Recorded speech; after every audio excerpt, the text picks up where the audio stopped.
Got a lot of back channels asking me how you cut precisely. If you look here, you'll see I've got a little line. And I don't do it at all in one piece. You can see there's all kinds of little pieces. You can just perfect little inside corners, little rings, and just fill little pieces in. Really narrow little ones would have, you know, see just a little sliver between them. They don't need to be one piece. If you do a light first coat, it won't bleed underneath. It doesn't need to be the background color. Just do a light coat. Now you do have to peel this stuff off while she's green. That'll make a good line. Now here's how I get those. You just stick a piece on here and then I'm gonna rub it. Okay? And I'll then now take my marker and trace that out. I'll then just cut it with a razor blade on the table. Okay, so this is the last little tip.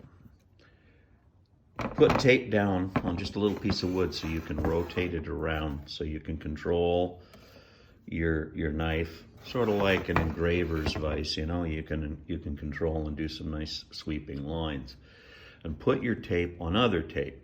That way it won't disrupt the adhesive behind this by sticking it onto the wood and picking up fiber. Remember, the tape is stored tape on tape, and so there's properties in that tape that allow it to be released. This is the easiest. It also holds it down and you can get some really clean lines.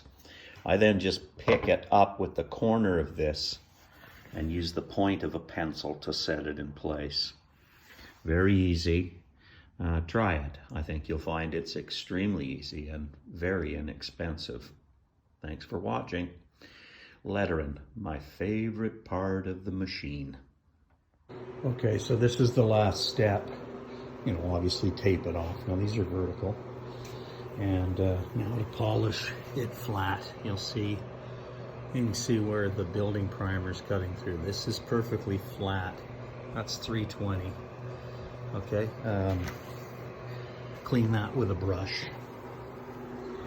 and a little bit of compressed air. So we just, you know, get all the dust out of it. Taper off, and then I'm going to add multiple coats. Okay, so we'll see how that turns out. Okay, so I'm using Rattle Can. Nothing wrong with Rattle Can, oil-based trim clad. You don't spray face.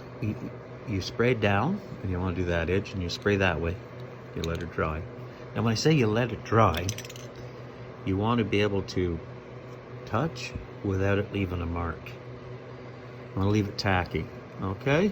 If you do that, you could actually lay this whole can on that. It's going to take a few days to dry, but it's going to start to create, if you look at the, you'll see it starts to sort of give radiuses to the edges. Okay, now the reason you don't go straight on is your sides won't get very good.